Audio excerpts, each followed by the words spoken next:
Hi everyone, स्वागत है आप सबका आपके अपने चैनल केयर्स क्लासेस में। आज के इस लेक्चर में हम सब क्लास 12 के फिजिक्स यानी किरण प्रकाश की स्टार्ट किए उसी को कंटिन्यू करेंगे। तो यहाँ पर हम यूवीएफ में संबंध, आवर्धन सूत्र, दर्पण के उपयोग, ये सब आपने टॉपिक खत्म कर लिए। तो आज इस लेक्चर में हम सब केवल न्यूमेरिकल को सीखेंगे ना। तो आपके सामने ये दो न्यूमेरिकल है। एक अवतल दर्पण की फोकस दूरी 10 मीटर है, तो अवतल दर्पण की वक्रता त्रिज्या का मान क्या होगा। आपको क्या दिया है कि कोई एक अवतल दर्पण है, इसकी फोकस दूरी कितना है 10 सेंटीमीटर, यानी इसका सोल्यूशन देखो दिया है। आपको क्या दिया है, फोकस दूरी। फोकस दूरी को हम किससे दर्शाते हैं, स्मॉल एफ से। स्मॉल एफ बराबर कितना दिया है 10 मीटर। लेकिन अवतल दर्पण है तो अवतल दर्पण की फोकस दूरी को आप क्या लेते हो, माइनस या प्लस, माइनस, क्योंकि आपको पता है जो अवतल दर्पण होता है उसका फोकस दूरी इधर पड़ता है, तो इधर की दूरी आपकी क्या होती है माइनस। तो आप ये क्या लिखोगे -10 मीटर। तो अवतल दर्पण की वक्रता त्रिज्या को आप r से दर्शाते हो, तो आपको r पूछा है। तो f दे के r पूछा, तो क्या आपको ये पता है ना कि f बराबर क्या होता है r/2। तो आप यहां से क्या लिख सकते हो, f का वैल्यू कितना दिया है -10 बराबर r/2, यानी ये जो भाग है 2 इधर जाके गुणा हो जाएगा, तो r बराबर कितना हो जाएगा -10 गुणे 2, यानी r बराबर कितना हो जाएगा -20 मीटर। यानी उस अवतल दर्पण की वक्रता त्रिज्या कितनी हो जाएगी 20 मीटर। आपने तो आप लिख दो, अतः अवतल दर्पण की वक्रता त्रिज्या, अवतल दर्पण की वक्रता त्रिज्या 20 मीटर होगी। अब माइनस नहीं बोलोगे, क्योंकि जब आपने अवतल दर्पण बोल दिया तो उसके लिए आप माइनस अलग से बोलने का काम नहीं। देखो दूसरा क्वेश्चन आपका, दूसरे का सोल्यूशन देखो। दूसरा क्वेश्चन क्या बोला है, एक उत्तल दर्पण की वक्रता त्रिज्या का मान 40 सेंटीमीटर है। आपको यहाँ पर वक्रता त्रिज्या यानी आर दिया है, और आर का वैल्यू कितना दिया है 40 सेंटीमीटर। प्लस लोगे कि माइनस, उत्तल दर्पण है, उत्तल दर्पण की फोकस वक्रता त्रिज्या सब उस साइड होती है, तो प्लस लोगे। तो उत्तल दर्पण की फोकस दूरी पूछी है, तो फोकस दूरी यानी f पूछा है। तो आपको फार्मूला पता है कि नहीं पता है, कि चूंकि f बराबर क्या होता है r/2, तो यहां से आप बता सकते हो f बराबर r का वैल्यू कितना दिया है 40 सेंटीमीटर बटे 2। जब 2 में 40 में 2 का भाग दोगे तो 2 दिशा में 40, यानी 20 सेंटीमीटर। तो यानी उस उत्तल दर्पण की फोकस दूरी कितनी हो जाएगी 20 सेंटीमीटर। अगर लिखना होगा तो आप लिख सकते हो, अतः उत्तल दर्पण की फोकस दूरी 20 सेंटीमीटर होगी। ठीक है, तो आप इसे लिख लो। तो ये आपका है तीसरा क्वेश्चन। यदि कोई वस्तु अवतल दर्पण के सम्मुख 20 सेंटीमीटर दूरी पर स्थित है, ये वस्तु की दूरी दिया है कि कोई आपका अवतल दर्पण है, जैसे मान लो ये आपका अवतल दर्पण है, तो इस अवतल दर्पण के सामने कितने सेंटीमीटर की दूरी पर, 20 सेंटीमीटर की दूरी पर वस्तु स्थित है। तो अर्थात वस्तु जो है, वस्तु की दूरी कितना दे दिया 20 सेंटीमीटर, और वस्तु हमेशा इधर ही रहता है। तो क्या आपको u दिया कि नहीं दिया, वस्तु की दूरी पे आप u लिखते हो, u बराबर कितना -20 सेंटीमीटर, क्योंकि इधर की दूरी है माइनस में आप लेते हो। जिसका प्रतिबिंब अर्थात v दिया है दर्पण से 60 सेंटीमीटर की दूरी पर बनता है, अर्थात v का वैल्यू कितना हो जाएगा -60 सेंटीमीटर। माइनस क्यों लिए, क्योंकि आपको पता है ना कि केवल एक स्थिति में दर्पण के पीछे प्रतिबिंब बनता है। दर्पण के पीछे केवल एक स्थिति में प्रतिबिंब बनता है। अगर आपको कुछ नहीं दिया है दर्पण में कि प्रतिबिंब किधर बना, अवतल दर्पण है और उसमें आपको नहीं दिया प्रतिबिंब आगे बन रहा है पीछे बन रहा है या कैसे बन रहा है, तो आप हमेशा मान के चलोगे पांचों स्थिति में से कोई एक स्थिति होगी। बात समझ में आ रहा है ना। तो अगर आपको अपने मन से लेना होगा साइन, आपको अवतल दर्पण के लिए v का वैल्यू माइनस लेके चलना पड़ेगा, और उत्तल दर्पण दिया है तो v हमेशा उधर बनता है, प्रतिबिंब हमेशा उत्तल दर्पण उस साइड बनता है, तो v का वैल्यू हमेशा उत्तल दर्पण के लिए आपको क्या लेके चलना पड़ेगा प्लस। लेकिन आपको दे दिया है कि अवतल दर्पण के पीछे प्रतिबिंब बनता है, तो पीछे का मतलब तब तो उसको अवतल दर्पण के लिए वहां पर आपको v का वैल्यू प्लस लेना होगा। तो यहां पर v का वैल्यू कितना दिया -60। तो उत्तल दर्पण की फोकस दूरी ज्ञात कीजिए, यानी आपसे क्या पूछा है f, आपसे क्या पूछा है f। तो क्या UVF में आप संबंध जानते हो कि नहीं जानते हो, आपको पता है चूंकि 1/f ये बराबर होता है 1/v प्लस 1/u। तो आप यहां से लिख सकते हो क्या 1/f बराबर 1/v, v का वैल्यू कितना है -60 प्लस 1/u, u का वैल्यू कितना है -20। माइनस नंबर को आप हमेशा कैसे रखना, माइनस नंबर को हमेशा आप कोष्टक में रखना। तो क्या आप इसको ऐसा -1/60 लिख सकते हो और प्लस माइनस को गुणा करो कितना आ जाएगा माइनस, और ये कितना हो जाएगा 1/20। तो 1/f बराबर ये आया। तो यहां से क्या लिख सकते हो 1/f बराबर, देखो 60 और 20 का आप इसका गुणा इसमें, इसका गुणा इसमें और इसका गुणा इसमें भी कर सकते हो, या आप लसा भी ले सकते हो।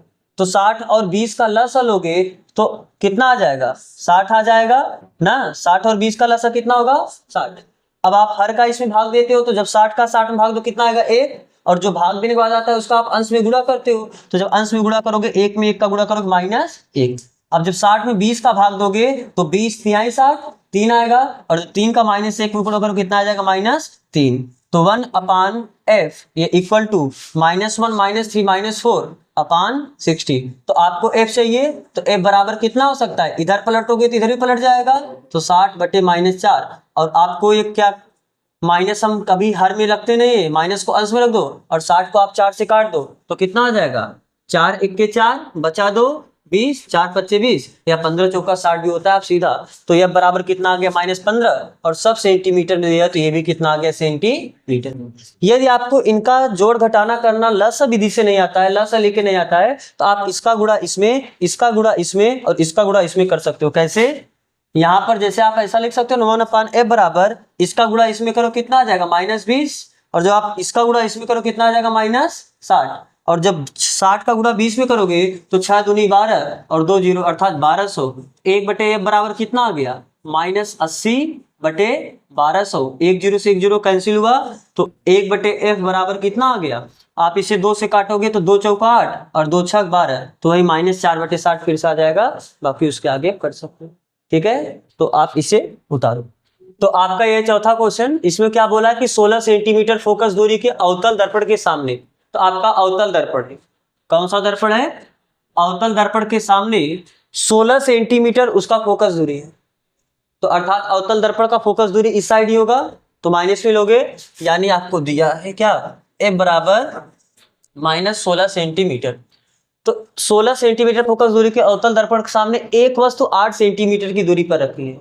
तो ये वस्तु की दूरी दी गई नहीं दी, तो वस्तु की दूरी को आप किससे दर्शाते हो, u से। तो u बराबर आपको कितना दिया है 8 सेंटीमीटर, और वस्तु की दूरी हमेशा आप माइनस में रखते हो तो ये -8 सेंटीमीटर है। तो आपसे क्या पूछा है, प्रतिबिंब की स्थिति की गणना कीजिए, यानी आपसे v पूछा है। तो आपको पता है क्योंकि दर्पण सूत्र से 1/f बराबर होता है 1/v + 1/u। तो बताओ 1/f, f का वैल्यू कितना दिया है -16 बराबर 1/v, v तो पूछा है, प्लस 1/u, u का वैल्यू कितना दिया -8। तो कितना हो गया ये -1/16 बराबर 1/v, और प्लस माइनस क्या हो जाएगा -1/8। तो आपको v का वैल्यू चाहिए, तो ये आप इधर लेके आओ, तो ये माइनस इधर आके क्या आ जाएगा प्लस। तो 1/16 प्लस 1/8 बराबर 1/v। अब बताओ लसा ले सकते हो, 8 × 8 8 × 16, इनका लसा कितना हो जाएगा 16। लसा लेना आपको पता है ना, आप लसा जैसे लेना जानते हो, तो लसा लोगे 16 और 8 का लसा कितना आ जाएगा 16। या तो आप क्रॉस मल्टीप्लाई, इसका गुणा इसमें, इसका गुणा इसमें और इसका गुणा इसमें, ऐसे आप याद करके इसे जोड़ सकते हो।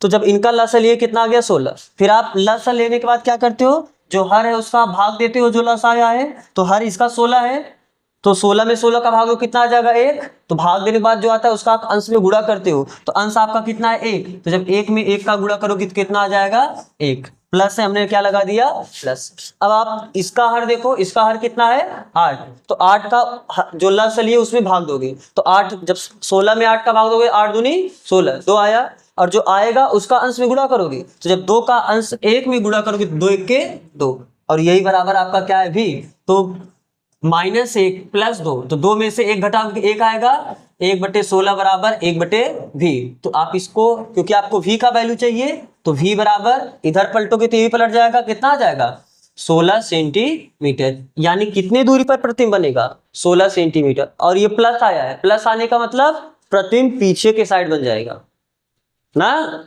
प्लस, क्योंकि ध्रुव यहीं पर होगा, तो प्लस कब आएगा जब प्रतिबिंब इधर बनेगा। तो ये दर्पण के, अगर मान लो यहाँ पर 16 सेंटीमीटर ये दूरी है, तो क्या ये दर्पण के पीछे बिंदु पड़ा कि दर्पण के सामने बिंदु पड़ा? वह बिंदु दर्पण के पीछे पड़ा ना, अर्थात इस स्थिति में जो प्रतिबिंब है वो दर्पण के पीछे 16 सेंटीमीटर की दूरी पर बनेगा। तो अब लिखना है तो आप सब इसे उतारो। कहे 5वां क्वेश्चन, यदि कोई वस्तु उत्तल दर्पण के सम्मुख, यहाँ पर कौन सा दर्पण है? उत्तल दर्पण ना, उत्तल दर्पण ये होगा, मान लो ये उसका ध्रुव होगा।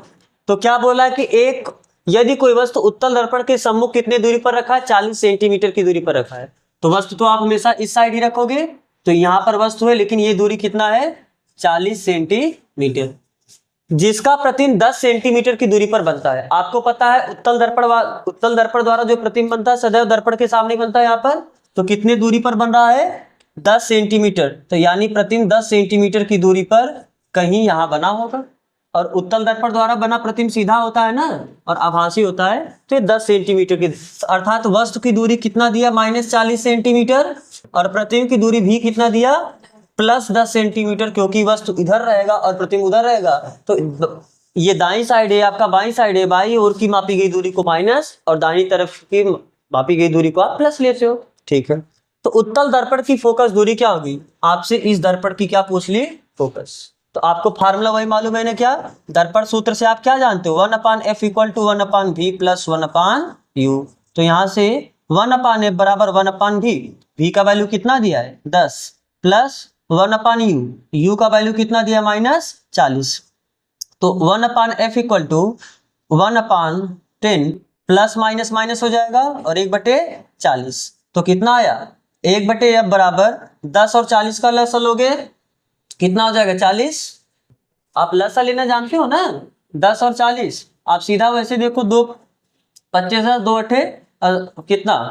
20 दूना 40, और फिर 2 5 तो नहीं कटेगी, इसे वैसे रहने दो। 2 दाम में 10, 10 दूना 20 हो गया, तो 5 वैसे रहोगे, 2 25 10, 5 से दोनों कटेगा तो 5, तो 5 दूनी 10, 10 दूना 20 दूना 40, इनका लसा कितना आ गया? 40।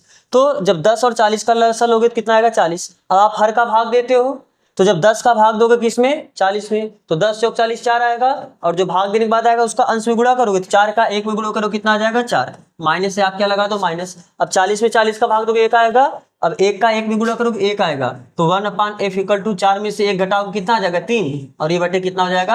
आपको f चाहिए, तो f बराबर आप इधर पलटोगे तो इधर ही पलट दोगे, तो 40/3, और जब 40 में 3 का भाग दोगे तो कितना आ जाएगा?